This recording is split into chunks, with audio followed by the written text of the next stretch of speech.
Olá, queridos, bem-vindos mais uma vez a esse canal Liberdade Mental. Hoje estou novamente com meu pai, parece que isso vai se tornar um hábito, quem sabe, né? E hoje ele está com uma pergunta muito boa também para fazer para mim e nós juntos vamos desenrolar esse assunto aí. Missionário Luciano Borges, minha pergunta é a seguinte: hoje se ouve falar muito em prosperidade, né? As pessoas pregam muito sobre prosperidade. Tem muitas pessoas que conseguem prosperidade, já tem outras que não, e são fiéis a Deus também. E, no entanto, não conseguem prosperidade nenhuma e vivem numa dificuldade muito grande, pobrinhos, né? Eu queria saber do missionário o que significa isso, o porquê disso. É uma pergunta bem complicada. Complicado se levar só para o lado romântico da pergunta, mas existem raízes que nós podemos tirar resposta a essa pergunta.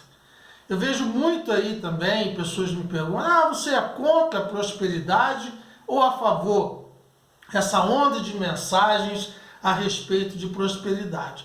Eu sou contra essa onda de mensagem de prosperidade, de uma prosperidade fictícia, de uma prosperidade baseada apenas em uma fé, em palavras positivas, em positividade, sem ação. A positividade sem ação não funciona. É como a fé sem obra, é morta. Então o que acontece? Eu vejo e me ilustro na Bíblia, pelo nosso padrão, pelo qual a gente pode se ilustrar, que é Jesus. Jesus é o padrão, é a pedra de esquina, e eu tiro por ele. O meu pensamento é ele. Jesus é próspero. Jesus é um ser de prosperidade.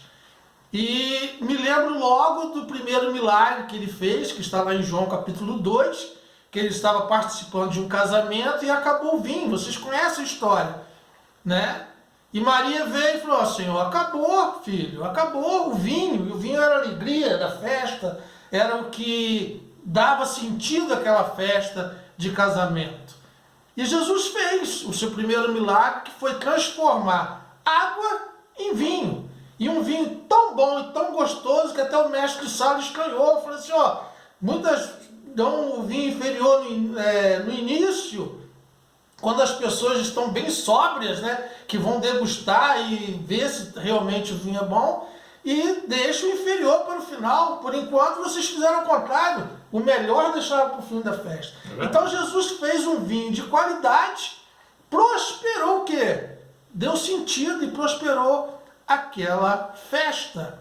Em outra ocasião também, continuando no livro de João, no capítulo 21, Jesus faz ali uma coisa maravilhosa. Ele encontra com seus discípulos na areia, na praia, e primeiro prega, faz o que estava sendo preposto para ele fazer, a pregação da palavra, usa o barco de Pedro, pede emprestado o barco de Pedro e faz a sua pregação.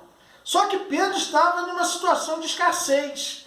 Pedro trabalhou a noite toda e não pescou nada.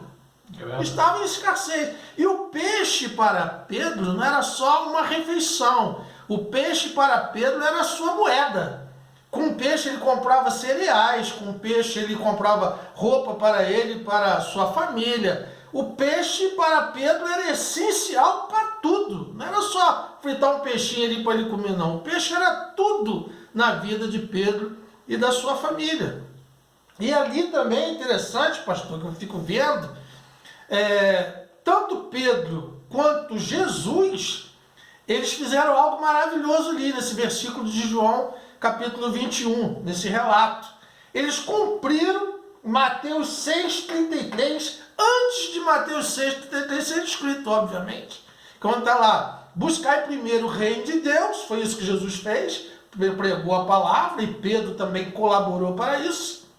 E as demais coisas vos serão acrescentadas. Jesus acrescentou na vida de Pedro. Virou para Pedro e disse: Pedro, como é que foi a noite? Como é que foi as coisas? Senhor, não pescamos nada, já é disso, já pregou.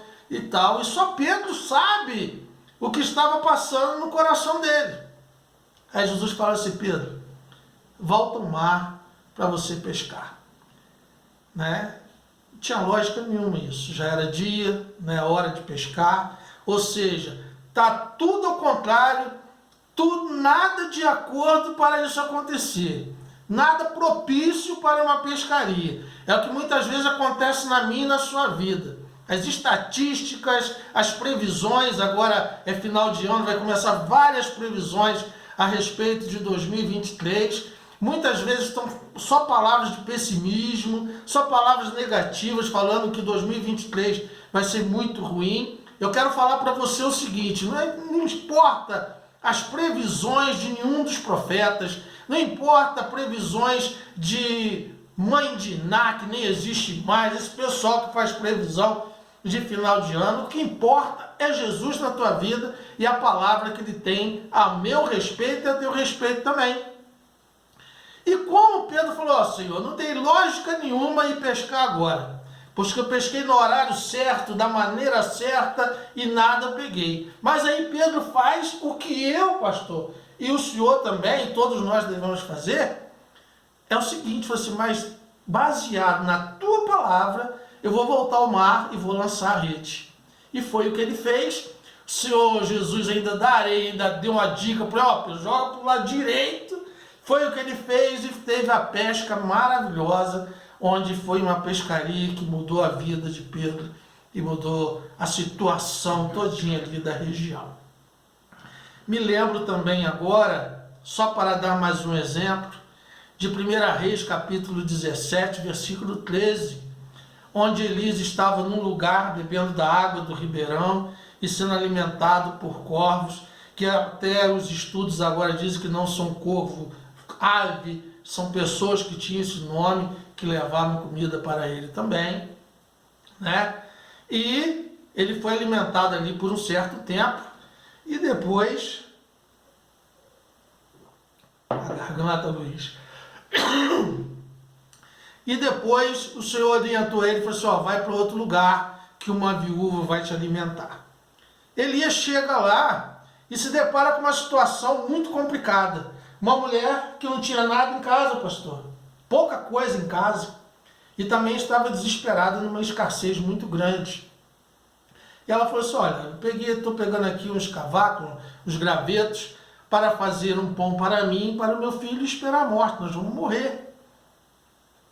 Elias fala assim: não, você faz o seguinte, faz um para mim primeiro, que ali ele representava Deus, o que está lá, que eu acabei de citar, de Mateus 6,33.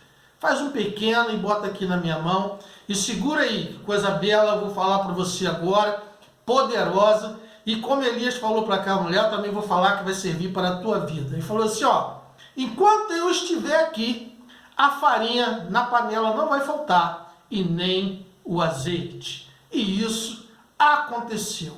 Isso para mim chama-se prosperidade.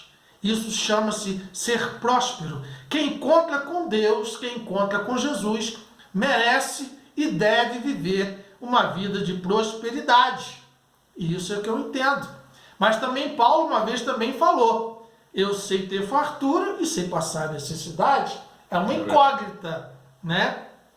O que eu imagino é que nós devemos despertar em nós sentidos e atributos para despertarmos o quê? A prosperidade na nossa vida. Quer falar alguma coisa, pastor? O que eu pude observar na sua palestra, que por sinal muito boa, é que a prosperidade é o seguinte, né? Vem para quem tem pouco, né? Tem pouco e Jesus chegando, ele prospera, ele prepara todas as coisas, né? Prepara. Então tem muitas pessoas que neste final de ano vão ter poucas coisas, mas se confiar em Deus, Deus vai preparar mais coisas do que eles estão esperando. Vão até ter surpresa, vão ser surpreendidos, porque Deus vai preparar todas as coisas, né? E é só confiar, ter fé, né? E colocar, como nós ouvimos aqui, através da boca do missionário, o reino de Deus em primeiro lugar. Buscar a Deus em primeiro lugar com fé e todas as coisas vos serão acrescentadas. É isso que eu entendi da bela palestra aí do missionário Luciano Borges. Obrigado.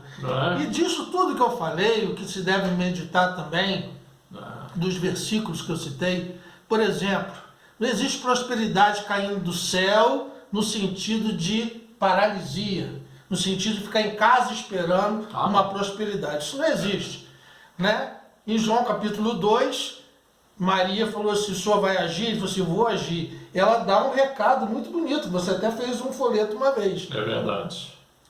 Ela vira e fala para os serventes, ó, fazei tudo o que eles vos disserem. Ou seja, Jesus vai dar ordem, vocês fazem. O que for para vocês fazerem, ele não vai fazer. Agora, o que não dá para vocês, aí ele entra. Eu intitulei até esse folheto O Mandamento de Maria. O Mandamento de O Maria. Mandamento de Maria. Né? Lá em 1 Reis, capítulo 17, versículo 13, a partir do versículo 13, onde eu citei Elias, o que acontece? Deus estava por trás de um propósito na vida de Elias. Isso. E Elias também usou da palavra que Deus tinha falado para ele, para prosperar a vida daquela mulher. Outra observação é que Elias, na hora que ele pede o pão, ele fala assim, faz um bolo, um pão pequeno e põe na minha mão. Aí eu já vou dar uma pancadinha naqueles que falam que a prosperidade está no você doar para a igreja, no você dar dízimo, e você sair distribuindo dinheiro à vontade. Não é.